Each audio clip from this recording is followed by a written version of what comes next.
الحمد لله رب العالمين قيوم السماوات والأراضين وصلاة وسلاما على رسوله الكريم أما بعد فسلام من الله عليكم ورحمته وبركاته يا الله سلام زنت الله جل يسفن في ذكر المعجزات የመልእክተኛውን ተአምር ተለያዩ ክፍሎችን እየዘከርን እንገኛለን።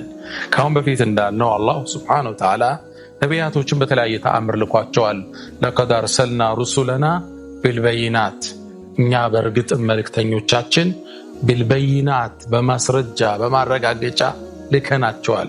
بالمعجزات الباهرات والآيات الظاهرات ግልጽ በሆኑ ተአምራቶች ነቢያቶች ተልከዋል። ሙዕጂዛት ተሰጥቷቸዋል። ይዘውት የመጡትን መልእክት ያረጋግጥላቸው ዘንድ ለተከታዮቻቸው ኢማን ይጨምር ዘንድ ለማህበረሰቡ ያሳመኑበት ዘንድ ተአምራትን አላህ Subhanahu Wa Ta'ala ለነቢያቶች ሰጥቷል። ሙዕጂዛት ما يعجز عليه الإنسان يأتي بمثله አምሳያውን ሌሎቹ ሊያመጡት የሚሳናቸውን ተአምር ተሰጥቷቸዋል። ነቢያቶች የተሰጣቸው ተአምር ጊዜያቸውን የዋጀ ተጨባጫቸውን ያማከለ የማህበረሰቡን አስተሳሰብ የመጠነ ነበር። ረሱሉ አለይሂ ሰላቱ ወሰለም ከተሰጣቸው ትልቁ ሙዕጂዛ ቁርአን ተጨማሪ በርካታ ተአምርን በህይወት ዘመናቸው ተከስቷል። ጨረቃን እስከ መሰንጠቅ፣ እጃቸው ላይ ውሃ እስከ ማፍለቅ፣ የታመመን እስከ ማዳን፣ የፈሰሰን አይን ወደ ቦታው እስከ መመለስ ምን ያላሳዩት አለ። እንስሳውን ያናግራሉ፣ ዛፉን ያወራሉ። ተአምራታቸው በርካታ ነበር። ኢማም አልአስበሃኒ ወኢማም አልበይሃቂ في دلائل النبوة የነብይነት መረጃ በሚለው በርካቶችን ጠቅሰዋል። ሼኹል ኢስላም ኢብኑ ተይሚያ ከአንድ ሺህ በላይ ተአምር አሳይተዋል ይላል። ኢማም አልነወዊ في شرح ሙስሊምን ባብራሩበት መጽሐፍ ላይ ከ1200 በላይ ተአምርን እንዳሳዩ ዘግበዋል። ከፈሎቹ 7 ጥራዝ ቮሊዩም ወጀለር ሲጽፉ በሳቸው ተአምር ብቻ ሌሎቹ እስከ 9 ጽፈዋል። ተአምራታቸው ብዙ ነው የተከሰተው።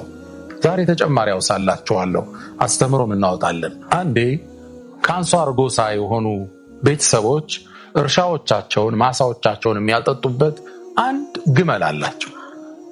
ይህን ግመል ውሃ ይጭኑታል፣ ያመጣሉ፣ ማሳውን ያጠጣሉ። አንዴ ግን ይህ ግመል እምቢ አለ። ልክ እንደ ውሻ ሆነ፣ ተናካሽ ሆነ። አኩርፎ አንድ ጥግ ነው የሚተኘው። ውሃ በምን ያምጡ? ኢኮኖሚካሊ ደካማ ናቸው። ማሳው እየደረቀ ነው። ችግር ረሃብ ሊወርሳቸው ነው። መፍትሄው የት ነው? ወደ ነብዩ አለይሂ ሰላቱ ሰላም መጡ። ተመልከቱ፣ ስለ ግመል አቤቱታ ሊያቀርቡ። ያ አላህ መልእክተኛ፣ እኛ እኮ ግመል አለን። ይህ ግመል ግን ውሃ እንጭንበት ነበር፣ አሁን ግን እምቢ ብሎ አስቸገረን፣ ምን ይሻላል አሉ። መልእክተኛው አለይሂ ሰላቱ ሰላም قال ቁሙ እንግዳ እንሂድ አሏቸው። መልእክተኛው አለይሂ ሰላቱ ሰላም እነዚህ ሰዎች ይዘው ሌላ ሰሃቦችም ከጎናቸው አሉ፣ አብረው ወደ ማሳው ገቡ። ልክ ሲገቡ ሰዎቹ ፈሩ። ያ ግመል እንደ ውሻ ተናካሽ ሆኗል። የአላህ መልእክተኛ ሊድንገት የሆነ ነገር ቢያረጋቸውስ ፈርተዋል። የአላህ መልእክተኛ ሆይ አትግባ፣ فإنه صار مثل كلب الكليب ተናካሽ አውሬ ውሻ መስሏል፣ ላንተም ፈራላህ፣ ፕሊስ አትግባ አሏቸው። የአላህ መልእክተኛ ምን አሉ? قال ችግር የለም አሏቸው። እኔ ጋር ችግር የለብኝም፣ no problem አሉ። ልክ ሲገቡ ማሳው ግመሉ ከርቀት ሲያቸው ድንገት ብድግ አለና ሩጦ መጥቶ እግራቸው ላይ ስጁድ ወረደ፣ ተደፋ። መልእክተኛውም ጠጋሉና ራሱን ደባብሰው አፉ ላይ ልጓሙን ከተው አስረውት ወደ ስራ መለሱት። ረሱል አለይሂ ሰላቱ ሰላም ይህ ተአምር በሰሃቦቹ ስብስብ የታየ ነው። ግመልን ሸምግለው ወደ ስራ መልሰውታል። አስገራሚ ነው ይሄ። ያኔ ስጁድ ሲወርዱ ሲሰግድ ሲያዩት ሰሃቦች ደንግጠዋል። ከዛም ወደ አላህ መልእክተኛ ዞሩልና ያ አላህ መልእክተኛ ወይ እቺ እንስሳ የማያገናዝቡት ለአንተ ስግደት ከወረዱ እኛ ለምን ለእርሱ አንሰግድም አሏቸው። ነብዩ አለይሂ ሰላቱ ሰላም ቦታቸውን ያውቃሉ፣ ደረጃቸውን ያውቃሉ። ይሄ አላህ መብት መሆኑን ጠንቅቆ ያውቃሉ። አንድ ሰው እኮ ለሰው ሊሰግድ አይገባው። ከአላህ ውጭ አንድ ሰው ለሌላው መስገድ ቢፈቀድ ኑሮ ሚስት ለባሏ እንድትሰግድ አዝ ነበር አሉ። ለምን? لعظم حقه عليها እሱ ከሷ ዘንድ ካለው መብት የተነሳ እንድትሰግድለት አዝ ነበር። ግን አይቻልም። ባል ቤቱን ጠብቆ ልጆቹን ተንከባክቦ የቤቶቹን ሸፍኖ ሚስቱን ጠብቆ የሚወስደው ኃላፊነት ትልቅ። እናት 9 ወር ታረግዛለች፣ አባት እድሜ ልክ ያረግዛል ይባላል።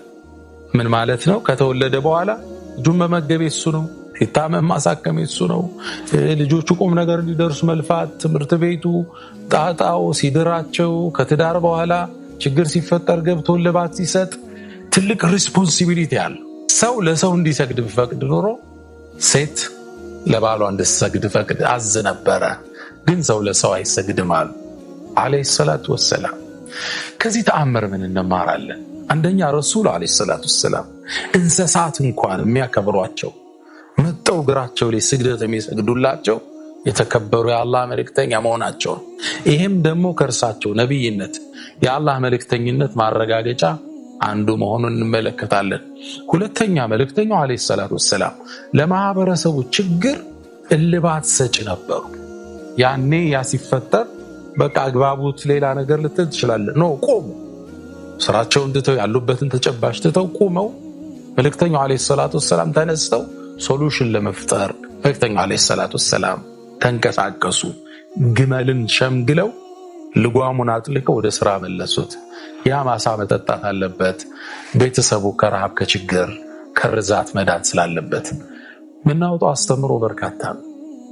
አላህ እሳቸውን ፈለግ ምንከተል ያርገን፣ ከእርሳቸው ጋር ጀነት ውስጥ ከሚቀመጡት አላህ ያርገን። ሰላም አለይኩም ወራህመቱላሂ ተዓላ ወበረካቱ።